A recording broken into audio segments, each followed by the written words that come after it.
What's going on, guys? Now that the Altoona trip is starting to wind down a little bit, coming home tomorrow, just want to give you my thoughts overall of the 2 days that I covered.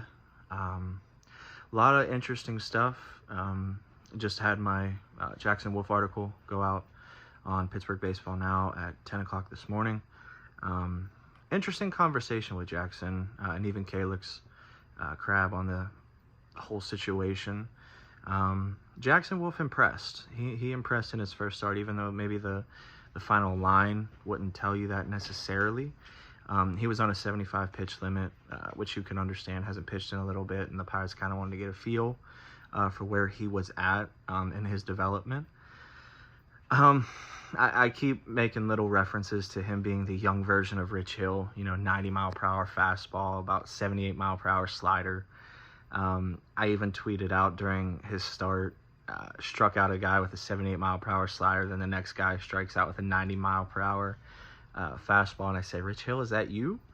And he's not necessarily Rich Hill. I think there are a lot of similarities there, especially with his mound presence and things of that sort. But he impressed me, and I think he impressed the Pirates organization as well.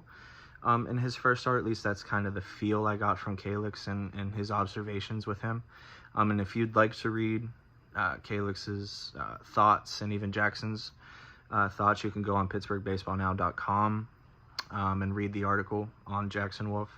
But my bigger article from the Altoona trip, my biggest one, I'd say, is going to involve Anthony Solometo. Basically on his development track, where he's at. He gave me his personal thoughts on his repertoire and what it's like being in Double-A at only 20 years old. I read a fact from the Altoona Curve notes that I think he's the only the 13th player in Altoona Curve history to be under the age of 21, which is an impressive feat in itself. So you can tell where he's at development-wise. Seems to be he's exceeded expectations. You can even go back to his first start against Somerset in Double-A. His final line, maybe not the full story there. Striking out Dominguez 3 times. I think he faced Harrison Bader. He was on a rehab start down there in Somerset. So a lot of encouraging things from Solometo and the comments that I got from Calix and Solometo himself.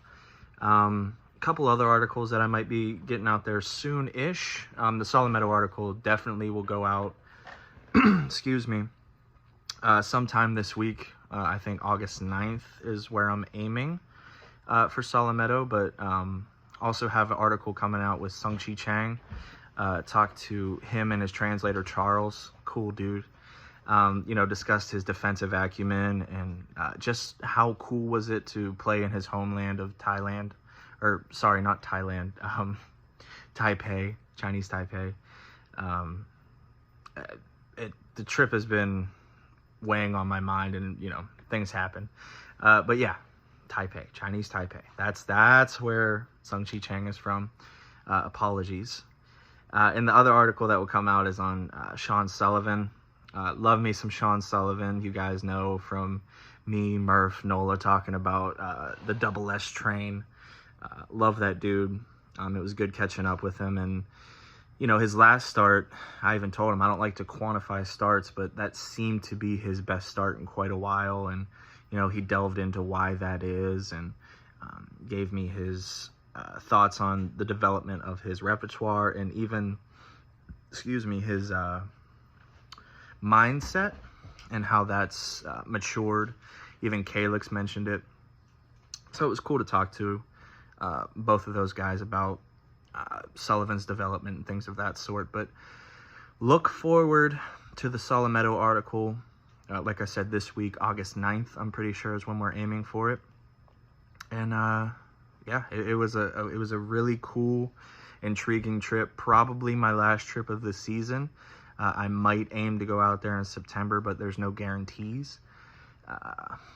And going back to Jackson Wolf, I wouldn't be surprised if Wolf only makes 1, maybe 2 starts more down in AA.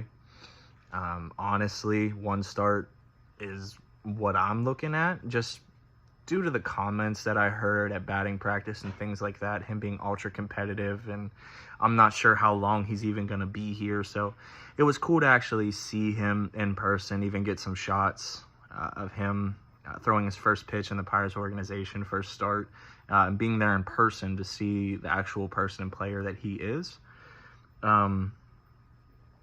Yeah, I'm pretty sure that's all I got for you right now. I like to keep these little vlogs short-ish. But if you haven't already, subscribe to the YouTube channel. All the support that we've gotten from you guys on the podcast side of things, on the audio side of things, has been amazing. I think we're up to 45 subscribers now for the YouTube channel. Yeah, just keep helping us grow. And, you know, like I said, your support is greatly appreciated. Leave us comments, ask us questions, whatever you want. I mean, I'm willing to answer whatever you got, especially from the Altoona trip. You know, what did I see, things of that sort. And, you know, I probably missed some of the stuff that I've witnessed, and you guys can ask me, and maybe it'll spark my memory. Who knows? But you guys can also give us a follow on Twitter. Give me a follow at 2HG013. Murphdog is _Murphy88. Nola Jeffy is at Nola Jeffy. NOLAJEFFY. And also give Pittsburgh Baseball Now a follow on Twitter at PGH Baseball Now. That's all I have for you guys right now. Love you very much, and we'll talk soon. Later.